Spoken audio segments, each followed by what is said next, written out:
लेकिन जो मेजर जो डिफरेंसेस जो समझ करके आए, समझ में आ रहे हैं कि पेंशन की अगर हम बात करें, ओपीएस को पेंशन मिलेगी, यस मिलेगी, एनपीएस को भी मिलती है, ओपीएस को भी मिलेगी, यूपीएस को भी मिलेगी। लेकिन जब पेंशन की बात होगी तो किस तरीके की पेंशन मिलेगी? ओपीएस में सबको पता है कि लास्ट पे ड्रोन का 50%, लास्ट पे ड्रोन मींस बेसिक का 50% प्लस जो डियरनेस रिलीफ जो डीए जो होता है इंक्लूड रहता है। एनपीएस में ऐसा कोई प्रावधान नहीं था। आपकी जो भी एन्युटी के अंदर जो भी आपकी इन्वेस्टमेंट है सुपर एन्युएशन पर, उससे ही आपको पेंशन मिलेगी, जो कि मार्केट बेस्ड है, जिसका कोई निश्चित अमाउंट नहीं है, कभी भी फिक्स नहीं है, किसी को भी नहीं पता है। यूपीएस में सेम आपने ओपीएस की तरह से एक फिक्स अश्योर पेंशन देने की कोशिश की, ठीक है, उसमें भी थोड़ी सी चालबाजी दिखाई गई है कि हम पूरे 12 महीने का, और 12 महीने का क्या, जो आपका जो मीन्स लास्ट जो 12 मंथ्स की जो पे है जो सुपर एन्युएशन पर, उसका हम वो एवरेज निकालेंगे और उसका 50%, चलो कोई दिक्कत नहीं है, 1000-2000 रुपए से कोई फर्क नहीं पड़ता। और आपने इसमें इन्फ्लेशन इंडेक्सेशन को भी रख दिया, कोई दिक्कत नहीं है, यहां तक हमें कोई इश्यू नहीं है। एनपीएस की बात वहीं की वहीं रह गई थी। डीएडीआर का बेनिफिट आपने दे दिया, इसके अंदर नहीं था, इसके अंदर दे दिया, ठीक है जी। कंट्रीब्यूशन एनपीएस के अंदर, ओपीएस के अंदर कोई कंट्रीब्यूशन नहीं जाता, एनपीएस के अंदर कंट्रीब्यूशन जाता है। एम्प्लॉय का कंट्रीब्यूशन 10%, आपने कहा गया है आपकी तरफ से कि अब हम 18.5% का कंट्रीब्यूशन डालेंगे, आपने और महंगी स्कीम कर दी है इसको, कोई दिक्कत नहीं, आपका पैसा है, चाहे जैसे इस्तेमाल कीजिए, कोई दिक्कत नहीं है। यूपीएस में भी सेम वैसे ही चलता रहेगा कि कर्मचारी का कंट्रीब्यूशन 10% और आपका कंट्रीब्यूशन जो है वो 18.5%, क्योंकि आप हमें पेंशन देना चाह रहे हैं, बहुत अच्छी पेंशन देना चाह रहे हैं, स्वागत योग्य है, कोई दिक्कत नहीं है भाई, कर लीजिए, आपका पैसा है, कहीं पर भी लगाइए, कोई दिक्कत नहीं है। सिक्योरिटी की बात आती है तो ओपीएस में सिक्योरिटी है, इसमें भी सिक्योरिटी आपने दे दी, मान लिया इसमें सिक्योरिटी नहीं है। वीआरएस के ऑप्शन की जब बात आएगी तो मोदी जी आपके लिए जो शब्द निकल रहे हैं, वाह मोदी जी वाह, ये वहीं से ही इनका उद्गम स्थल जो है वो यहीं से ही है। वीआरएस को लेकर के एक और है अभी तक इस चीज में, वीआरएस को लेकर के ओपीएस में आपने 20 साल की क्वालिफाइंग सर्विस रख रखी है, एनपीएस में भी आपने लेटेस्ट में जब अमेंडमेंट्स किए तो 20 साल की क्वालिफाइंग सर्विस रख दी थी, ठीक है। यूपीएस में आपने unified that is not justified, जो इसमें आपने क्वालिफाइंग सर्विस 25 ईयर्स कर दिया, कोई दिक्कत नहीं, एक बार के लिए स्वीकार कर लिया। लेकिन हाल ही में क्या, कल ही जब प्रेस वार्ता में cabinet secretary Shri T V Somanathan ji से पूछा गया कि वीआरएस के बारे में आपका क्या विचार है, तो उन्होंने जवाब दिया कि इसके लिए क्वालिफाइंग सर्विस जो है वो 25 साल रहेगी। लेकिन उसके बाद का जो जवाब था वो बड़ा आश्चर्यजनक है, जिसके लिए हमारे मुंह से आपके सम्मान में शब्द निकल रहे हैं, वाह मोदी जी वाह, कि 25 साल पे आप वीआरएस तो ले सकते हैं लेकिन आपको पेंशन नहीं मिलेगी। पेंशन कब मिलेगी? जब आप 60 की एज तक पहुंच जाओगे। मोदी जी किसने देखी है 60 की एज?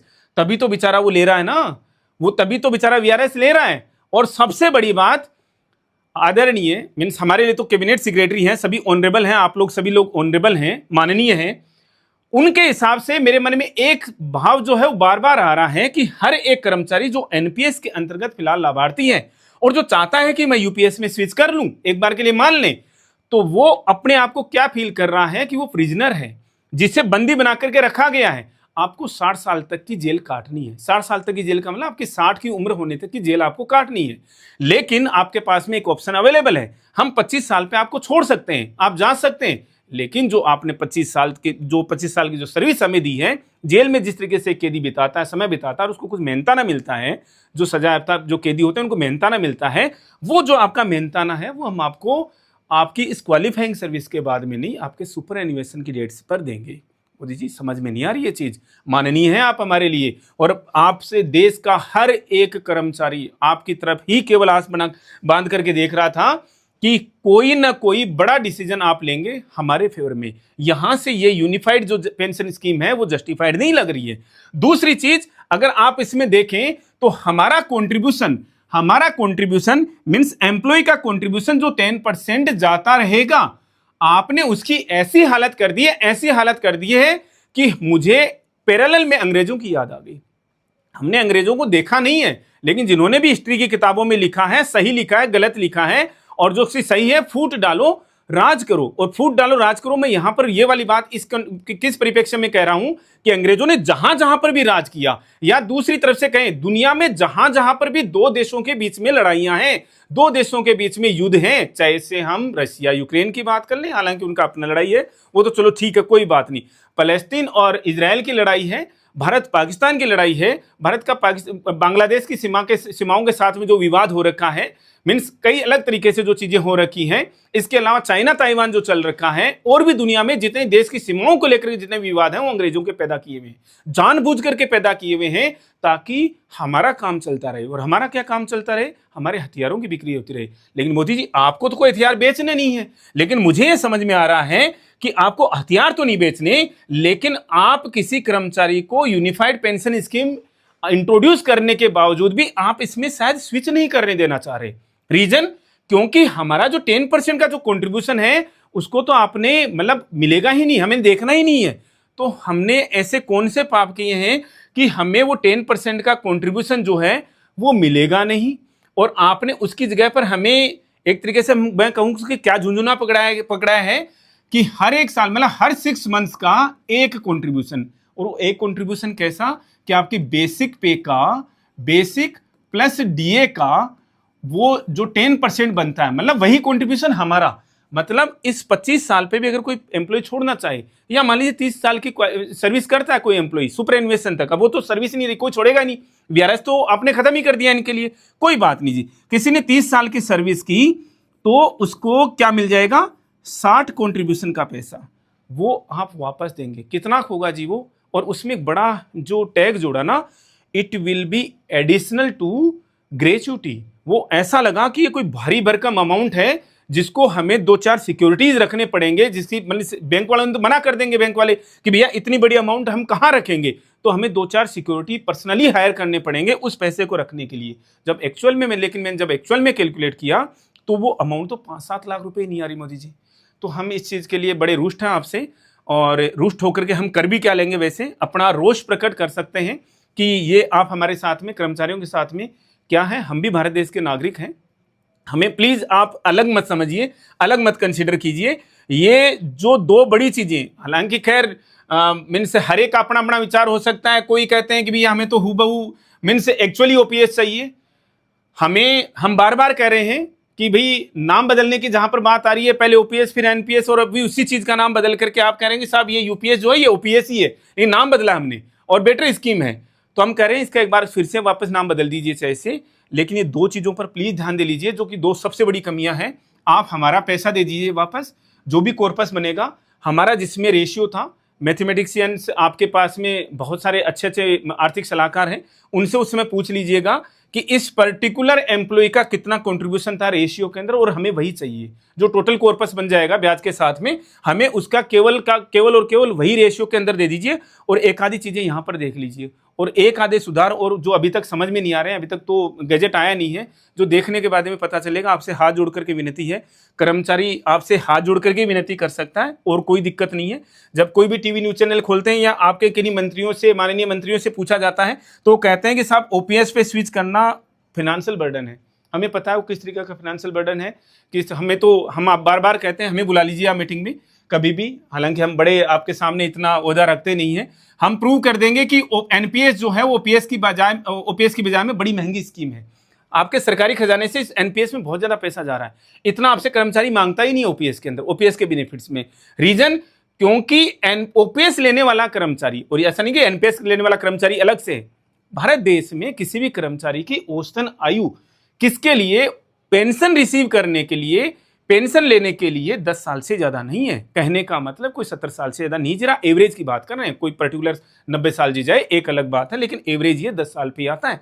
आप एनपीएस के कर्मचारियों को 30 साल, 32 साल, 33 साल, 35 साल पेंशन क्यों देना चाह रहे हैं? और ये इतना कॉर्पस है कि आपके खर्चाने में तो पता नहीं कितना पैसा चला जाएगा अगर आप खुद के लिए डालें पीएफआरडीए में। हमें तो केवल ये बेनिफिट्स दे दीजिए, आप इसका नाम और कुछ, अभी यूपीएस का नाम यूपीएस ही रहने दे दीजिए।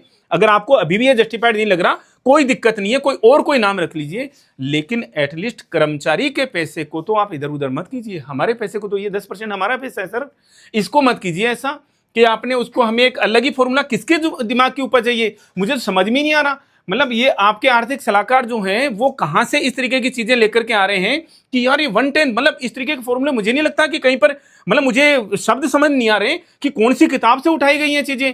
माननीय मंत्री जी ने कल इसके बारे में जब इंट्रोड्यूस कर रहे थे इसको, पेंशन स्कीम को, तो बता रहे थे हमने काफी जगहों से स्टेक होल्डर्स के साथ में भी, आरबीआई के साथ में भी, अदर मतलब अब्रॉड में कंट्रीज के साथ में भी उनको स्टडी किया। ये तो हमें कहीं से भी नहीं है, बंद कमरे में बैठ करके बनाई गई 5 पन्नों के अंदर चीजें लिख ली, 5 पॉइंट लिख ली और हमारे सामने इंट्रोड्यूस कर दिए, हाँ जी भैया ये हो गया, और हमारे मुंह से वैसे इसको पढ़ करके निकल पड़े, वाह मोदी जी वाह। तो ठीक है मोदी जी, ये चीजें प्लीज हाथ जोड़ करके विनती कर रहे हैं हम आपसे, हमारे इस पैसे का, इस जो 10% है हमारा पैसा है, हमने पहले ही बोला है ये 18.5% की जगह पर 28.5 डालिए, हमें कोई दिक्कत नहीं है। हमें इस तरीके का कोई और कॉर्पस चाहिए भी नहीं कि आप वो नॉमिनी को पैसा दे देंगे उसकी मीन्स डिजीज के मीन्स डिमाइज के बाद में, ऐसा कुछ हमें चाहिए भी नहीं। आपको पता है अपने फैमिली पेंशन ठीक है, बहुत अच्छी कर दी है, कोई दिक्कत नहीं है। इस यूपीएस का नाम आपको वापस चेंज करना पड़े, कोई दिक्कत नहीं है, कर लीजिए, लेकिन प्लीज हाँ ये पैसा हमारा वापस दे दीजिए, ताकि कर्मचारी के मन में जो एक दिमाग में एक बार बार जो चीज है क्या जीपीएफ को लेकर के, वो संशय खत्म हो जाए हमारा। आप जीपीएफ नहीं देना चाहते मत दीजिए, कोई दिक्कत नहीं है, लेकिन ये क्या कर दिया कि हमारे इस सारे के सारे पैसे को ये गायब हो गया एक तरीके से। वो मूवीज के अंदर नहीं दिखाते कि भैया पैसा पड़ा हुआ सामने, वो तो खैर कैमरे की करामात होती है, ये तो सामने से उठा लिया सर हमारा पैसा, कहां गया मतलब पता ही नहीं लगेगा कि किसी कर्मचारी का 1 करोड़ का कंट्रीब्यूशन अगर है ब्याज के साथ में, तो आपने उसको 3-4-5 लाख रुपए में सल्टा दिया। प्लीज हाथ जोड़ करके विनती है, अगर आप लोगों तक ये बात पहुंचती है, और हम बार बार कह रहे हैं और हमारा व्यू हम दे देते हैं कर्मचारी संगठनों, कर्मचारियों को, कि जब भी, अभी तो खैर 8-9 महीने हैं इस स्कीम को लॉन्च इंट्रोड्यूस होने में, और ये जो हमारा व्यू ये है कि अगर ये 2 चीज़ें नहीं है, वीआरएस का ऑप्शन ये नहीं है, मीन्स आपको पेंशन यहाँ से नहीं मिलती है और ये 10% पैसा आपको नहीं मिलता है, तो मुझे नहीं लगता कि कोई यहाँ से इसको ऑप्ट करने वाला है, क्योंकि इसकी बजाय में तो एनपीएस जो है वो बहुत बहुत बहुत ज़्यादा फायदेमंद हो गई है आपके हिसाब से तो। और हमें सर ऐसे लग रहा है कि आपने शायद ये इसी स्कीम को और ज़्यादा स्ट्रेंथन करने के लिए ऐसा किया है, और ज़्यादा स्ट्रेंथन करने के लिए किया है, तो प्लीज़ इसी में कुछ आप ऐसा कर देते कि एश्योर्ड पेंशन मिलेगी जी आप हमें। इतनी चीज़ें सर क्यों घुमा रहे हैं, पैसा लगता है सर, हम तो अपने छोटे छोटे बिल्स कई बार कोई मीन्स समझदार कर्मचारी 200-400 रुपये के बिल इसलिए नहीं लगाता कि यार उसके पीछे हज़ारों का खर्चा तो ऐसे ही हो जाएगा, मीन्स उसमें जब प्रोसीडिंग्स होती हैं, मीन्स क्लेरिकल प्रोसीडिंग्स जब होती हैं, तो सर प्लीज़ इतनी ये क्लेरिकल काम मत बढ़ाइए। आपको इसको स्ट्रेंथन करना था, आपको ये सोचना था कि यार हमें तो इसी में स्विच करके रखना है, तो ये अननेसेसरी सर 1.5 साल से आपकी कमेटी बनी हुई थी, कुछ किया नहीं उन्होंने, और लास्ट में इस तरीके की स्कीम लेकर के आई है जिसका कोई मीनिंग नहीं है।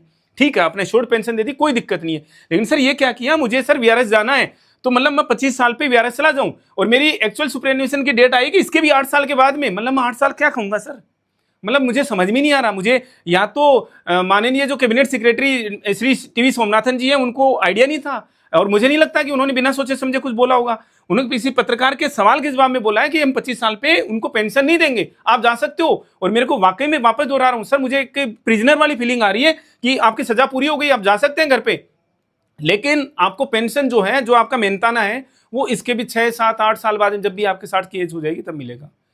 हम अननेसेसरी सर किसी का टाइम नहीं लेना चाह रहे, मीन्स ये अब आप लोगों से कहना चाह रहे हैं जो भी वीडियो को देख रहे हैं यहाँ पर, हमने आज तक कभी अपनी वीडियो के लिए बोला नहीं है, लेकिन हम इस वीडियो के लिए, पर्टिकुलर इस वीडियो के लिए चाहते हैं, क्योंकि कुछ लोग शायद खुश हो गए हों कि जिनको समझ में नहीं आ रहा कि यार यूपीएस क्या है जी, 50% पेंशन मिल गई, लेकिन इसके पीछे का गेम समझ नहीं आया कि जो आपका एक तरीके से जीपीएफ का टाइप का पैसा था, 10% की कॉन्ट्रीब्यूशन थी, वो तो हवा में गायब हो गई है।